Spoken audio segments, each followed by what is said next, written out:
Hey guys, Pastor John. Going to do a devotion today. I just been struggling a little bit, getting back into the groove, so to speak, getting back into the routine of doing these. I had done one for Friday morning and then chose not to show it. And I'll just keep that to myself, but basically just decided not to do that. I'm going to deviate a little bit from my foundations devotion because I felt like God was just kind of sending me a message to look at something else. I think for me, I have seen, you've seen movies of ocean-going ships, and you see one that might hit a disaster and have to be in a life raft for many days.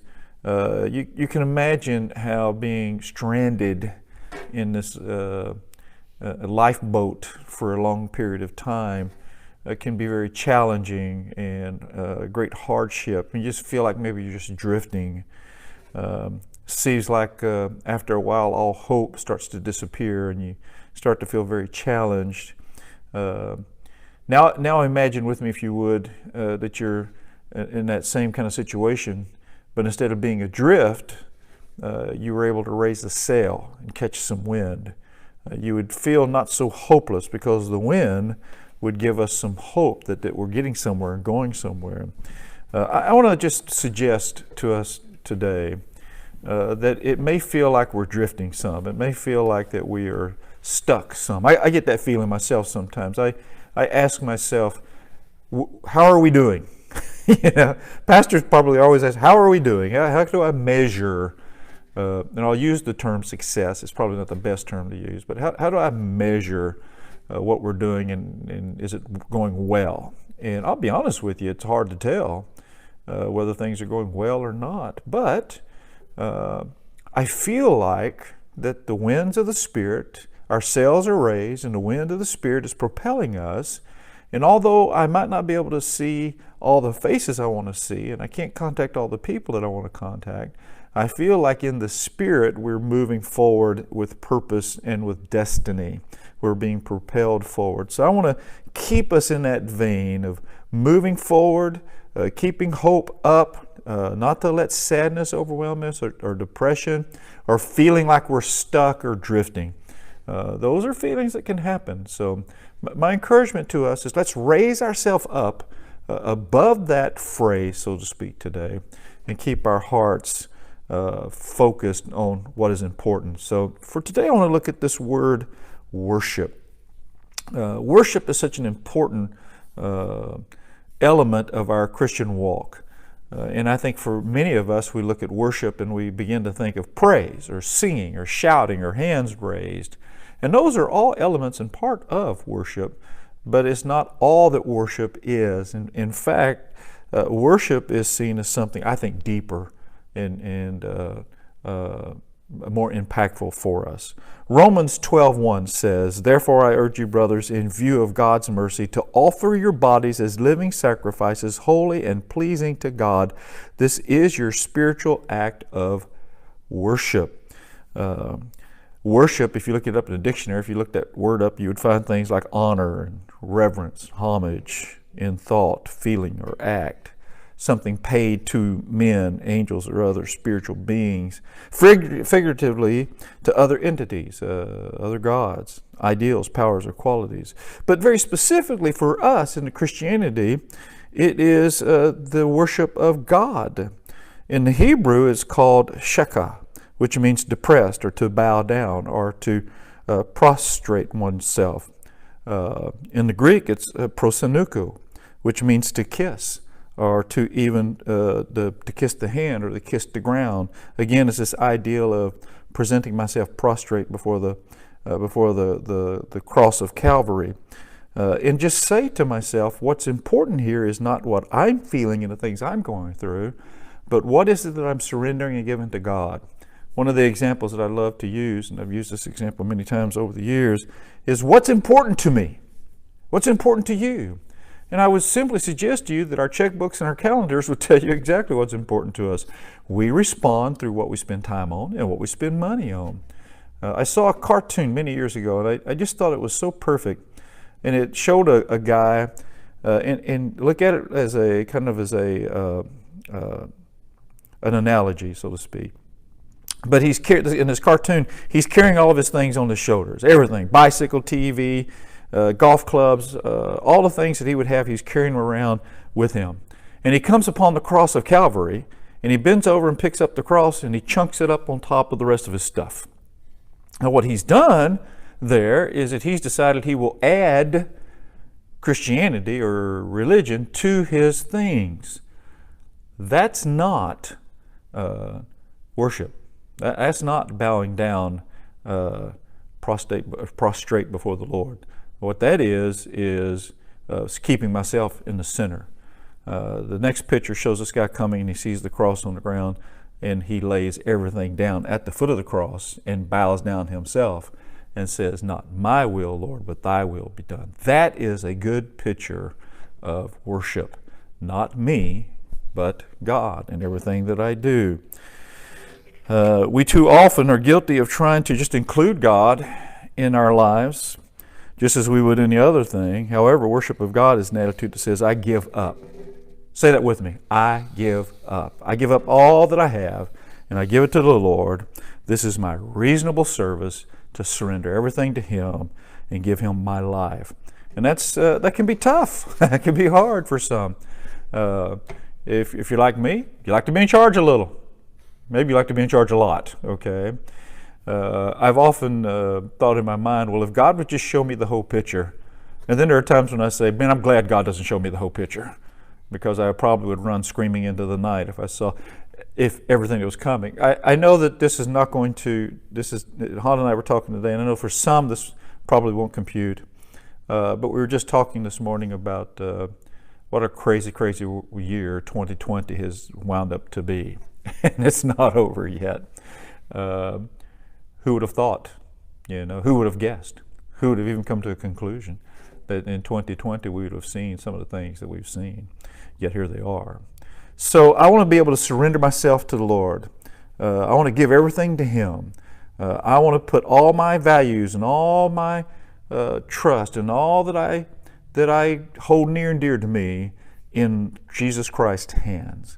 In John 14:15 it says, Jesus said, "If you love me, you will obey what I command, and I will ask the Father, and He will give you another counselor to be with you forever, the Spirit of truth. The world cannot accept Him because it neither sees Him nor knows Him. But you know Him, for He lives with you and will be in you." I love this part. It says, "I will not leave you as orphans." Thank God we're not left by ourselves in our own juices, so to speak. "I will come to you, and before long the world will not see me any longer, but they will see you. But when they see you, they will see me. Because I live, you also will live. On that day you will realize that I am in the Father, and that you are in me, and I am in you. And whoever has my commands and obeys them, he is the one who loves me. He who loves me will be loved by my Father, and I too will love him and show myself to him." This concept of love is so big too. The power of love. Jesus says to obey me. If you love me, obey me. Do that I give you the commands to do. And I think if we're not careful, sometimes we try to equate love with manipulation. We try to think it's kind of along the lines, well, if you take out the garbage, I'll love you. That's not what Jesus is saying. Jesus is saying, I'm giving you the power, which is love, to be obedient to me because you know I love you and you love me, and because we love each other, we give ourselves to each other. And in that, we find that Christ will give us exactly what we need, not always what we want. In fact, I would suggest to you that sometimes what we want is counterproductive to what we need, and Jesus will give us what we need. Worship, then, is so much more than just singing songs and praising God and raising our hands. Worship is the very act of being so in love with Jesus that I choose, with the help of the Holy Spirit, to lay down my life, my rights, and to take up the cross of Jesus Christ and be obedient to His will and to His calling. Not because I have to, grab hold of this, not because I have to, but because I want to. I love Him. Because I love Him, I choose to surrender those things that might even seem important to me. But if I know Christ is calling for those things to come out of my life, then I willingly do it without regret because I love Him so much. I want to please Him. Why? Because He died for me. Worship is a lifestyle that is motivated by love. So how do I know the perfect will of God? I'm going to give you just a few steps here on knowing the perfect will of God. If you'll follow these spiritual disciplines, you'll be on your way to knowing God's will for your life. First and foremost, in everything that we do, pray.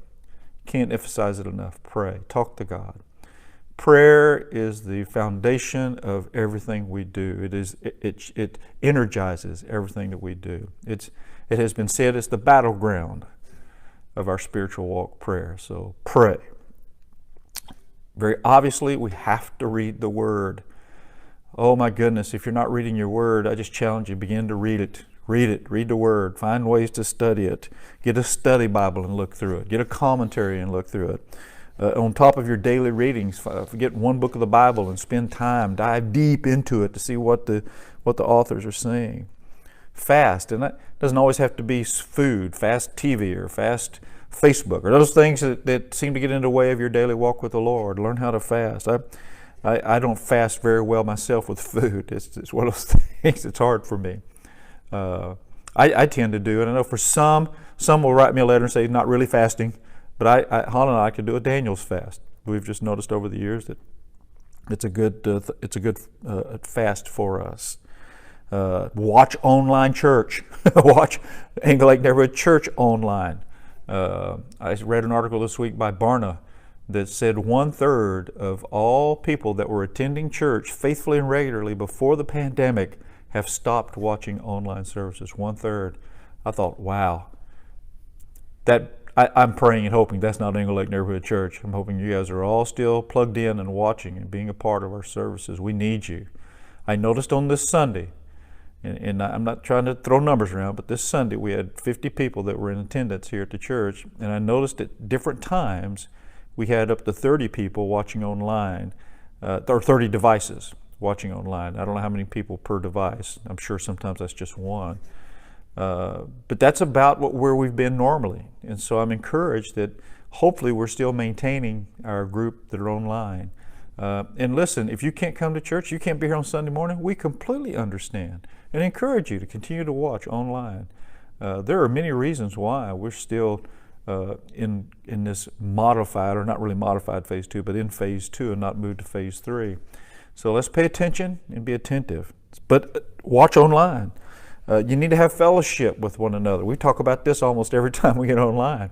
Stay connected to one another. When you get a chance to tell your family or your loved ones or a stranger, or maybe just somebody that you know that they're not Christian, tell them about God. Tell them about Jesus. Tell them what God is doing for you and in you. People need to hear that message now more than ever. There are tons of people that are lonely, heartbroken, afraid and scared, maybe even suicidal, and they need to hear the message. And you may think, well, they don't want to hear what I have to say. Listen to the prompting of the Holy Spirit. If the Holy Spirit says, share my love, share it. And I know it's frightening at times to be able to do that, to put yourself out there, to take a chance, to take a risk. But do it and see what God can do through you and in you. Anyway, and on the practical side during this time period, exercise and eat healthy. Honda and I still exercise every day. We go and do some form of exercise. You say, Pastor, I can't go to the gym. Well, we can't either. But we find a way to get out and exercise every day, and we're still doing our best to eat healthy. Although we do occasionally probably get something that's not very healthy for us. But for the most part, we try to eat healthy. You do the same thing. Have fun. Find time to have fun. I know, Pastor, it's hard in the middle of a pandemic to have fun. I'm going to tell you right now, if we don't find ways to have fun, it's not going to be long before we're lonely and broken and just hurting. So listen, have some fun. Say, Pastor, you've been telling us all about this persecution and suffering. Yes, it's coming, no doubt, it's coming. But in the process, we have to understand whose we are, okay? And in that, we can still have fun. We can still enjoy one another. The things that I am talking about will probably be more at the church than at individuals. And we'll cross those bridges when it comes. And there will be those times we might have to be disobedient to government. And if it happens, it happens. And we will cross that bridge when it happens. But anyway, love you guys so very much. Stay tuned in. God is still sitting on the throne. God still reigns. Be blessed, and we'll see you on Wednesday.